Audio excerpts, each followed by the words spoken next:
Welcome back to another exciting episode of Nutrient Shootouts. I'm your host, OSP. Today, we are doing light testing on the new Pulse Pro. This is their current new model of VPD data logging devices, temperature, humidity, pressure, and then calculates VPD. And then they've added to it a quantum-like sensor that measures U-moles, including infrared, which we'll see under the Hortilux light out in the barn, the Hortilux LED, and gives you total PPF and actually gives you basically a 4-band spectrum. Super interested in it, and should make it a lot easier. So we're going to compare it next to my Apogee 520 USB. And here's what we got so far under this 600 watt LED at 24 inches.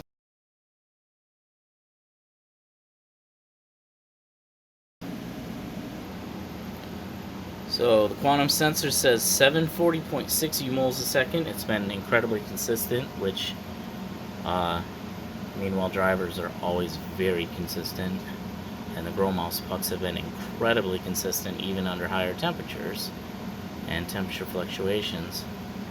And we've got 176.2, so I think we're within the 10% threshold of their testing against a lot of quantum sensors, saying that it's got 90.7 on blue, 335 on green, and 348.7 on red, and then infrared actually putting out 132. So the Apogee sensor is not reading infrared, and it's definitely probably reading a little more like yellow than green. So for them to count 176 against a sensor that's or 767 against a sensor at 740, but subtracting that infrared.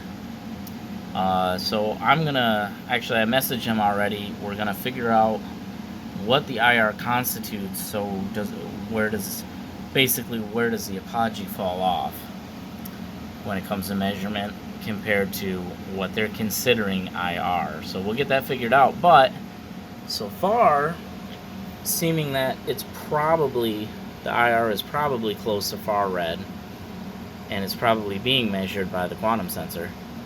We can pretty much figure out that this is definitely within 10%. So up next, we're going to put it under the new Naturalux 1000 watt under the Legacy Galaxies. Try to hang them at 24-inch and in hoods, and we'll get those comparable numbers. A more red spectrum, so we'll see what the spectrum change looks like.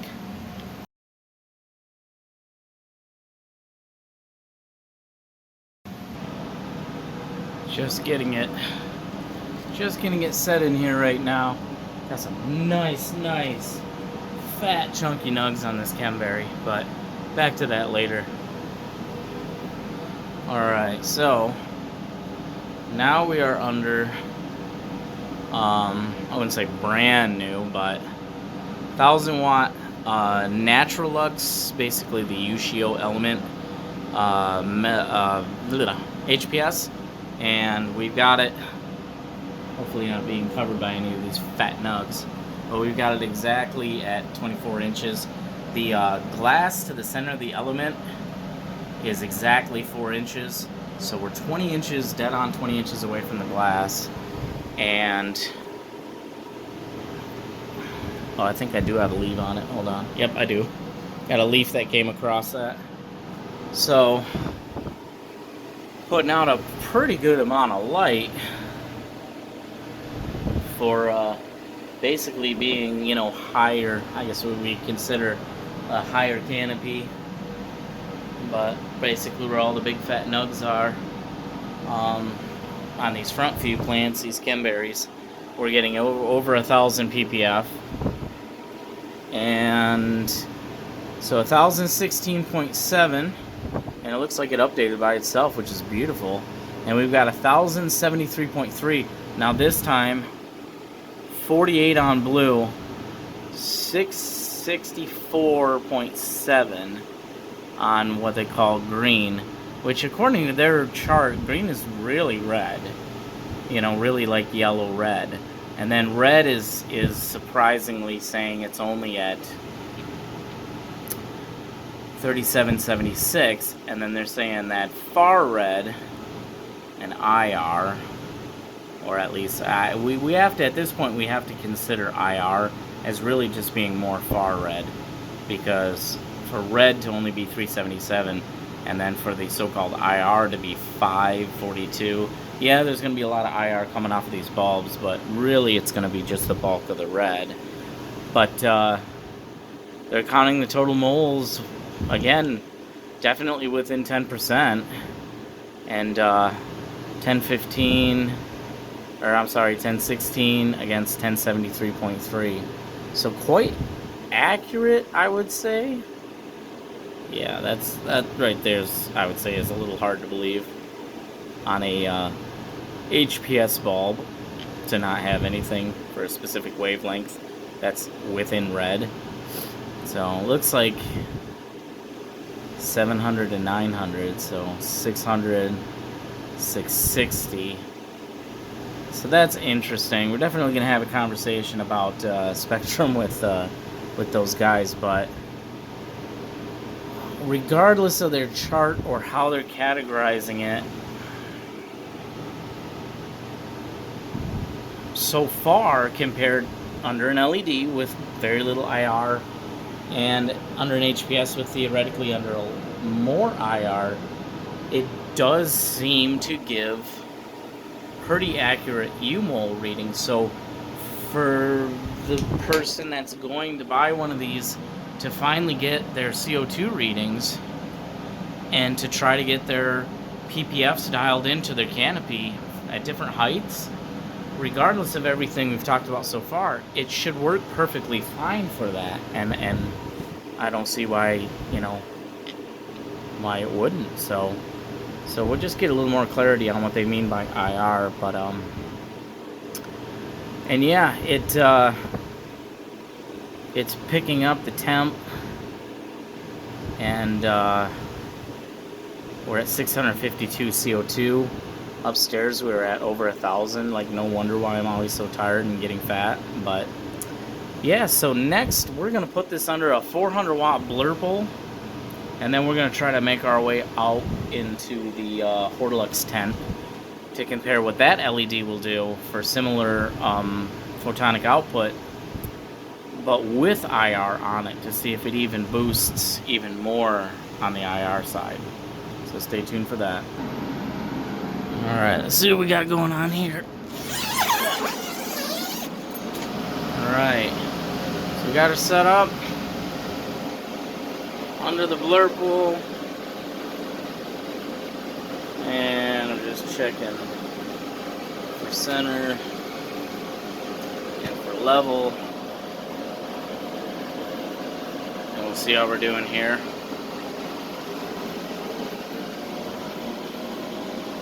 Yeah, and we should be fired up, so we'll get a reading in just a second. Yeah, I forgot to grab my blue glass, my green glass, but so right there, the Pulse Pro and the Quantum 520 at exactly 24 inches from the glass on this high grow 400 watt Epistar reflected and lensed grow light with veg and bloom both turned on, and interesting results on this one. Very interesting results. So it's showing 1090, which is quite powerful on the quantum sensor. But here we see we got a total U-mole of 1383, giving it 404 blue, only 124 of green, and then a maximum surge of red and their so-called IR. So basically, between the red and the far red infrared, there's over 1070 So, not even counting the green or the blue. Oh, wait a minute, that can't work. Hold on, let's figure this out. So 1090 on the quantum sensor. Total PPF is supposed to be 1383. 4 and 2 is 5 and 8. So that has to mean that they're not counting the IR in their measurement. So 404, 408, 528.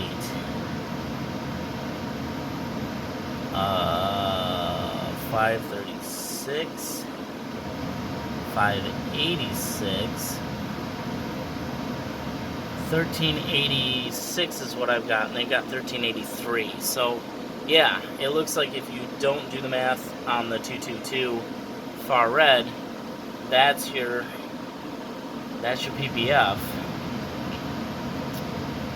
So if that's the case, then why is the quantum sensor 1088 under such a mixed spectrum light? So they said they tested this under Blurples also, and I know not necessarily Blurple, but definitely pink is making a massive comeback. So let's take a look at the spectrum on this real quick, because I'm quite interested here on how they're seeing it. But maybe I'll refresh it just to see if anything changes, because I think we've deciphered, yeah, really nothing has changed. So now obviously on a Blurple, yeah, you shouldn't really see any green. You should see some IR, and you should see a lot of blue and a lot of red. So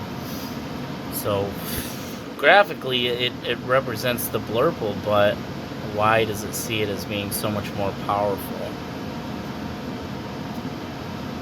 Yeah, so that's an interesting one. Definitely gonna chat with them about that.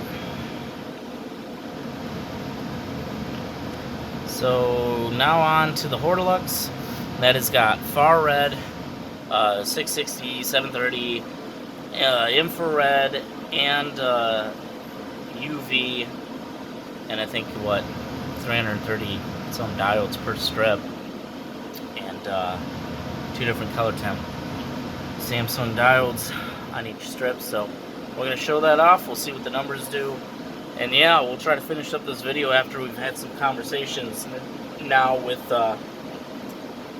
Pulse, and see what they have to say about what we're actually deciphering here on their pages, and why they think this Blurple would read that. Because if it truly is just reading the red, green, blue, which it seems like it is for the math, then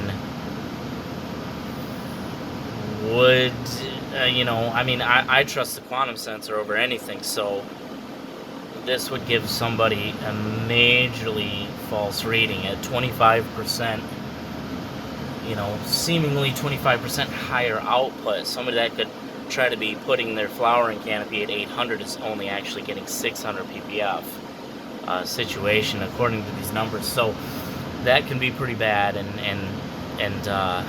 we definitely want to figure that one out. So now I got a lot of other lights that I can test with the Blurples. Every tent around here is a slightly different light, so we're definitely going to try to get to the bottom of this to see how well this can be used as Blurples, as a Blurple tester. Okay, so out here in the grow barn, we're looking at the can't see shit, the Vivo Sun 2-in-1 tent, meant for like 12 plants, constant clone veg and flower, emptied out right now. And we've got our quantum sensor along with the new Pulse Pro. And this was kind of a finicky one out here. I had to connect to NS Barnes wireless, Bluetooth on, wireless on. Took a lot of tries to get it to go. I'm connected to an older TP-Link. It's WPA, but it's an older standard of WPA because my laptop is bitching about it being an older standard of WPA. Finally went through, but it's finicky. So here's the new Hortilux ES700 Beyond Par. It's got UV, it's got IR. You can see it all very clearly through this camera, which is freaking awesome. and it's throwing down a ton of light. This is also 24 inches away from the sensors, dead center between two bars, and the reflective walls and the whole 9 yards, and full, full on. And yeah, let's see how it did. So quantum sensors got us at 822.8, and they've got us at 813, 431, 296, and 91. And then when it comes to IR, supposedly another 288. Let me take a look at the spectrum. Definitely looks more like a typical spectrum. So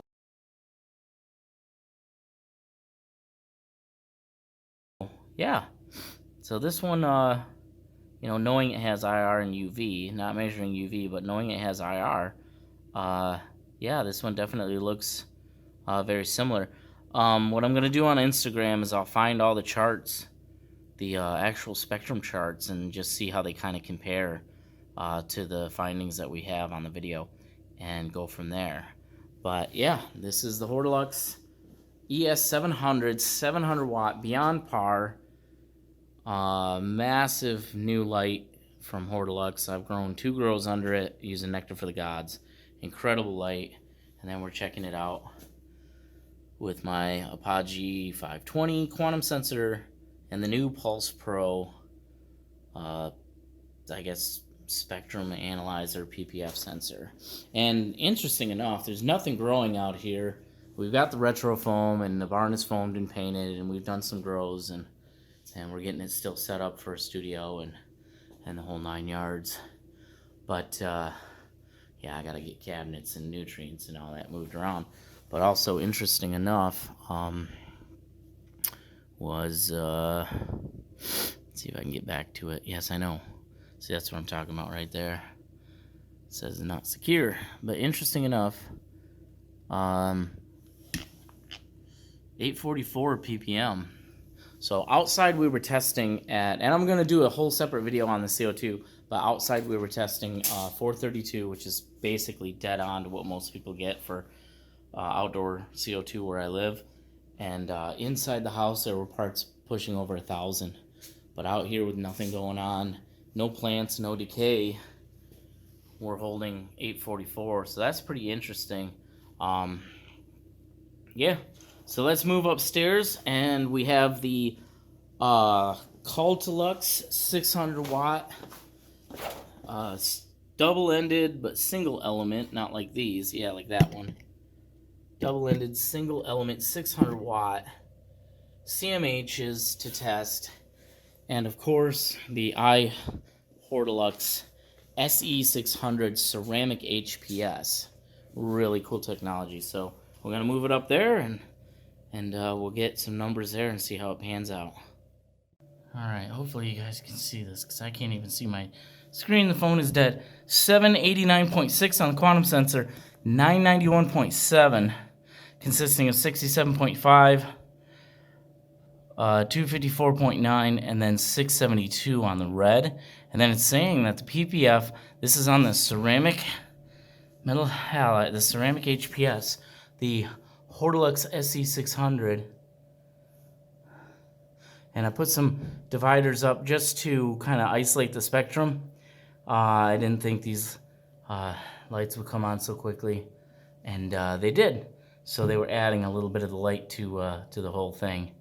But yeah, so last but not least, we'll finish up with, all right, last but not least, we'll finish up with the new Pulse Pro and my Apogee 520 right underneath the new Hortilux 600 watt ceramic metal halide. DE fixture, 24 inches, and full wattage, and a little bit of a divider, just to preserve the spectrum. Getting obviously a little light gain from the other light, but not too big of a deal. So, if we look at this one, this is interesting enough. We end up with, oh, I hope that's coming through good, 529 on the quantum sensor at 24 inches. Doesn't seem, seems underperforming, honestly. But when it comes to, let me see if I can make this better. Here we go. So yeah, 535, and then they're giving us 644 with 65.1 on the blue, 216.6 on the green, and then 367 on the red. And surprisingly, 555 additive infrared. So this one's definitely different. I mean, right there, total would be 100-point difference. That's over 20%. So we have to figure what they're considering the IR as. I think the IR is going to factor in to the total count. The fact they're using red, green, blue is kind of an interesting spectrum. I don't know why it wouldn't be more of a horticulture spectrum. Why would it just be RGB? The fact that the graph completely drops off between red and far red, when red should be completely consistent, but not always. I mean, on Blurples it does. So yeah, questions. I have questions, but I think that'll do it for now. We'll wrap it up, and later on Instagram I'll have the comparison spectrum charts, but that is a walkthrough of the new Pulse Pro with its light sensor, spectrum sensor, and CO2 added to temperature, humidity, and pressure. So yeah, like and subscribe to the video, and check out my Instagram, nutrient_shootouts, for more updates, more frequent updates, and of course on Cannabuzz and on and nutrientshootouts.com will take you everywhere. Thanks for checking in. Thanks. Bye.